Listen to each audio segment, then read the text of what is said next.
Hey everybody, welcome to We'd Rather Be Reading. I'm Jerrica. And I'm Lia, and we're trying new stuff today. We're doing New this meaning remote. Yes, because you might hear Jerrica here is sniffling and coughing a little bit, maybe. So we're doing safe distancing podcast recording. So if our sound is weird, it's because of this, and we apologize in advance. But you're just gonna have to put up with it because you love us and you want to hear what we have to say. So exactly. Good. It's better to be sniffly than to not be at all. Exactly. And it's better to listen to poorly sounding podcasts than to not listen to any podcasts at all. Maybe? This is true. Definitely. I don't know. Let's try this. Yeah, I think so. And we're both very confused because we have no idea which book we're on, what we've been reading, what we've been doing. So I was trying to prep for this and I went in to look at my notes and it turns out I have none. Oh, so yeah. Interesting. I have quite a good memories, especially when it comes to like points that I make to think like, okay, this is like something I didn't like, or this was something that I thought was a standout. And those things I remember, but I very seldomly remember names, or like I can remember what the places look like, but not the names of the places, you know? So I was trying to think for this book that we're talking about this week, was Nothing to See Here. Which I love the cover. I still love the cover of this book. I know. But so I couldn't remember when I thought back, where are they located? Because they're in Tennessee. Demeanor, Tennessee. I was like, they're quite southern, but then also like they're in a city. So I was like, is this Chicago? No, they're in Tennessee. But they're just from somewhere. So they're in Tennessee. Yeah, and this book, Nothing to See Here, is by Kevin Wilson. It's the one we finished this week. It wasn't very long, and it has fire children on the cover, which is excellent. And we have very different opinions about this book, too. I know. Yeah. But actually, what we could agree on was this narrator. She won the award for Best Narrator for this book. And do you know what I found out about her? She's an actress. She's in Why the Last Man, which is why, I was talking about Why the Last Man, that TV show that we were watching about how this disease knocked out all the males of every species. She's in that show. No. Yes. Wow, that's a cool. I figured this out when I started following her on Instagram because I'm now a stalker and a fangirl, and I will follow her anywhere. What's her name again? It's a quite unique name. Ireland. Marin Ireland. Exactly. No, I like her. Marin Ireland. Marin Ireland. She has a great narrating voice, and it's not your typical. It's not very clean, I would say. Like, you know what I mean? Like her voice, it kind of rasps sometimes. She has like some slang, but she is a very good in her distinction of the characters. You know who's talking when they're talking. Yes. And I appreciate that the most when it comes to narration. And honestly, we who doing crappy sounding podcasts today, like I really appreciated the actual production of this podcast, because you could not tell that she had not sat for like a full day to read this book. Like there was no cuts. You couldn't tell the difference between chapters, because sometimes you hear that like, oh, this one was recorded afterwards. Oh, this one was edited in. Or you're right. You could definitely hear the editing in a lot of different audiobooks. And this one you couldn't really. No. And like Roaring that we read before, it was like her voice was almost clipped because it felt like they edited her a lot. Or maybe it's just the way she spoke. I don't know. I don't know either. But that was a very weird. That was a very weird voice. She was a robot. She was read by Siri. It was Siri narration. Siri narrated the whole book. This is a super good narrator, but like the book, this is weird to say that I didn't like the book, because I liked the book, but I didn't like any characters in the book. No, but you really didn't like this book. I felt like I was pep talking you to finish it a lot. Also because I had started the other book and it was getting to like a little more interesting for me, but the next book of the week, even though it sort of tapered off in interestingness later on. But I think a big part of the reason why I finished this book was to see what was going to happen. Like, was my prediction of them like having a romantic relationship going to actually come to play? There was a lot of disconnect between all the rest of the characters because she talks only based on her point of view, and you don't ever get anybody else's point of view, not even in their dialogue. No. So it is completely one-sided. So you like her because she's you, you know, like she's the one that you're reading, and everyone else is just kind of. And she's also the only good character, like actually good person kind of thing. Because everyone else, like the senator dude is awful. His wife Madison, who's the best friend, she's awful. She's terrible, horrible, so selfish and absolutely awful. And the security guard guy, I can't remember his name now, but he is also awful. The kids are kind of funny. I like the kids. Yeah, the kids are definitely fine. The kids are fine. And I guess the whole story is really about this girl's connection to these kids. That's it. Yeah, she ends up getting them in the end. And I mean, there were some funny lines in there, like when she gets the kids at the end and Madison's like, well, I'd like you to take the kids. And she's like adopt them. And she's like, no, he's a good dad, my husband. But, you know, I want him to be legally responsible because he's a better dad if he has legal responsibility to be that. I know. Like, all right. Okay, good. Yeah, but I think also that was like the financial part of it too. Like, we're going to force him into being financially responsible for their upbringing so they have a good, stable life, because otherwise she had no job. Like, she could have had a really successful career, but her best friend ruined it. And then her life went to shit. And then she became like a nanny for this girl's husband's dead wife's children. How did the wife die, by the way? She killed herself. It's in the book. And she tried to get the kids to kill themselves too with her. She gave them lots of pills, and then the kids just didn't take them. And then the kids were lying next to her as she died. It was quite sad. Yeah. And those kids were like very traumatized and stuff. So it was not excellent that. And no, I mean, I think she did a good job. Like, she was a good parent, Lillian. The way she spoke with the kids, like she was very personal with them, and she slept with them every night. That was so cute. Yeah, and the way they did yoga, and when they were upset about math, she was a much better parent than I am. Like, I would have lost my temper like way before. Oh yeah, I use a lot of yoga and breathing techniques instead of like snapping. Though of course I snap sometimes too, but I laugh so much at all of because of course these kids set themselves on fire all the time. And by set themselves on fire, I mean they just go ablaze. They don't actively try to light fires on themselves. They are fire. Yeah. So having that distinction now, it was hilarious how she tried to find all the ways of fireproofing everything around them. Like slathering this like with like the jello stuff. And then having like the compact clothes too, so it would like sizzle out the fire once it came ablaze on their skin. I thought that those parts when they talked about how to like fire retardant the kids made me laugh so much. Yeah, no, I think it was funny, and like I really liked it. I really liked this book. I mean, it wasn't really about anything until the other baby, Timothy or whatever, is Timothy. He gets set on fire. Yeah, it is. And he catches fire too at like his swearing in as the Secretary of State, which is also funny. And then they're like, Timothy's going to be fine, but we still don't want to deal with these other two kids that might catch on fire. So can you just take them, please? Like, deal with them because we don't really want to, you know? Like, why did we not also find out why?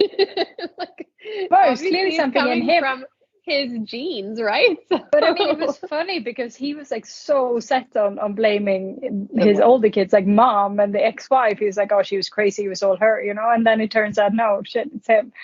It's him. It's his genes that is making his kids catch on fire. Like, it's not good. But I don't know, it was funny. I really liked it. It wasn't a very long read. It was less than 7 hours, and I really enjoyed it. I would recommend it fully. You struggled a bit more. You didn't really like it as much. But it's just because it was about nothing, and the characters were. But it is all about nothing. People.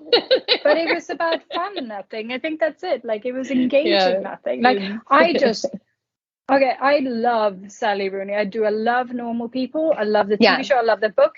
I just read Beautiful World, Where Are You? And it was torture. Oh my fucking God. Oh, no. Like, I hated that book. Like, no. That book was about nothing. Like, really. And it's all like half the book is emails that are rambly and off topics and about all sorts of weird ass stuff. And I was like, why am I reading this? And it's also so dense. Like, there's no breaks in the text.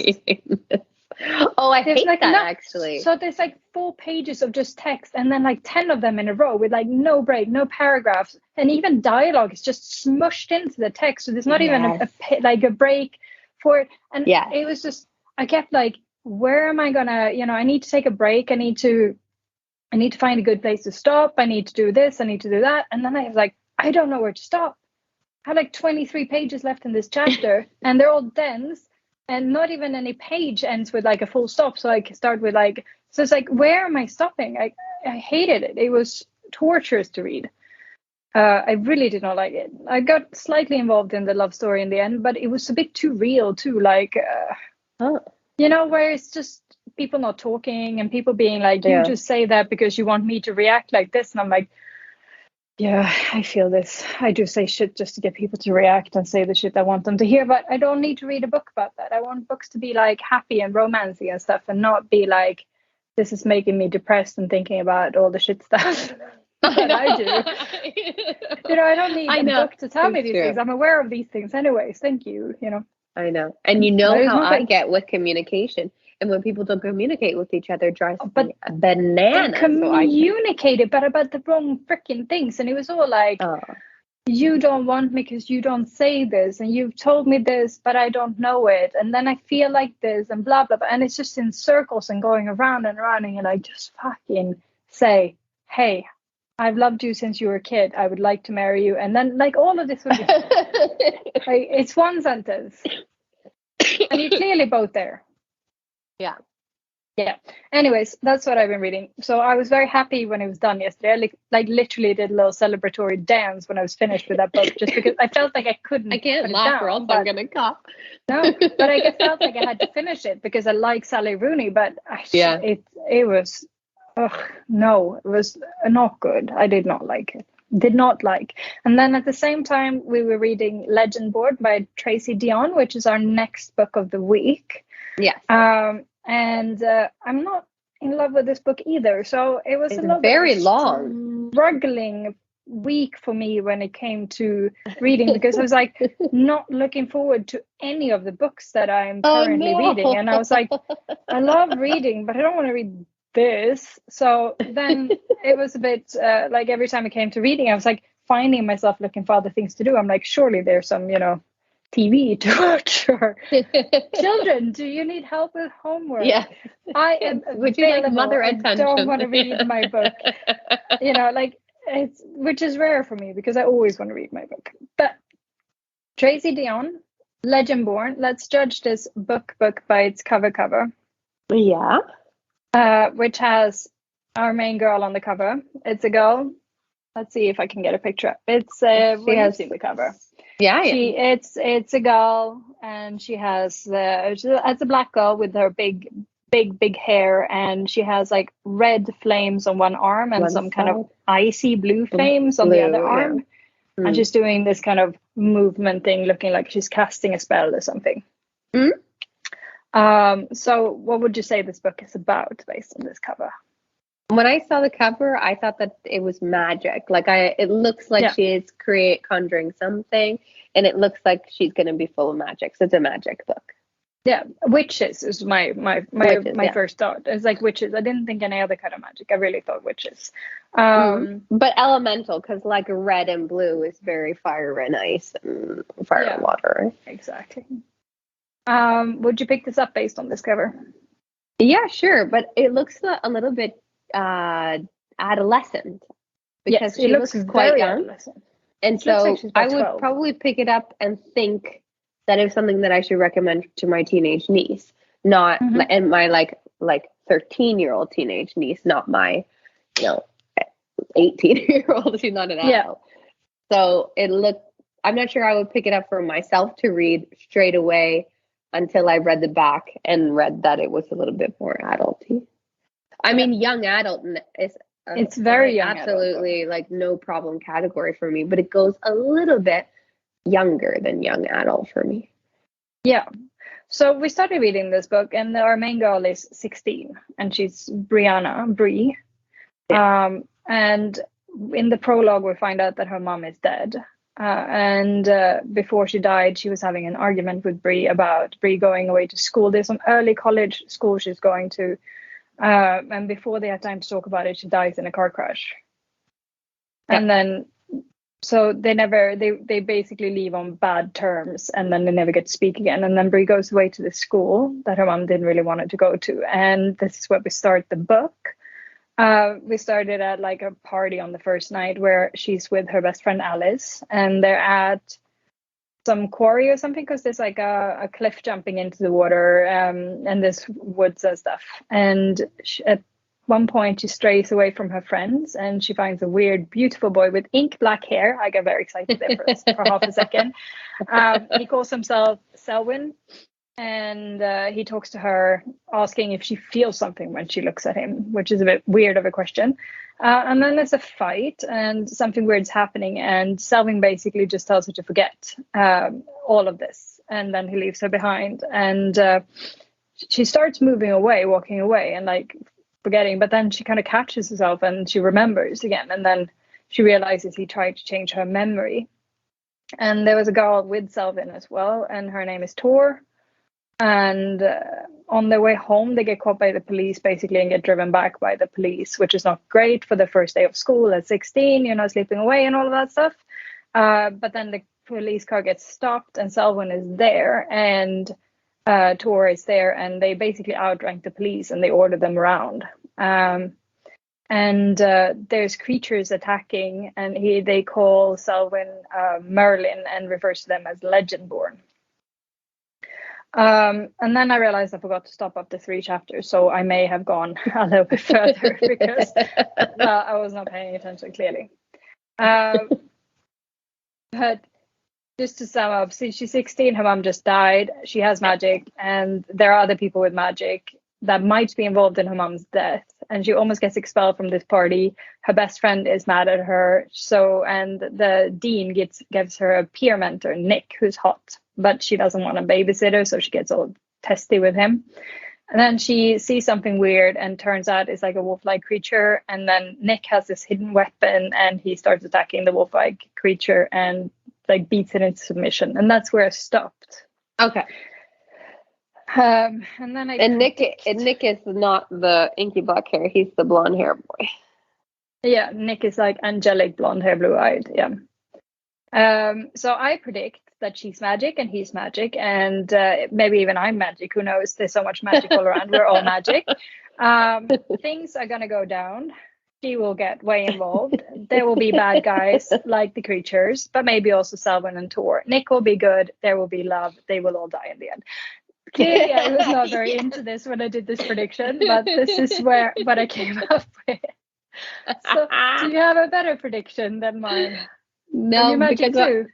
I am not magic in this scenario, but I thought that she was going to be like the most powerful magic being ever. Something when her mom died, but she didn't really die, so we're going to see her mom come back.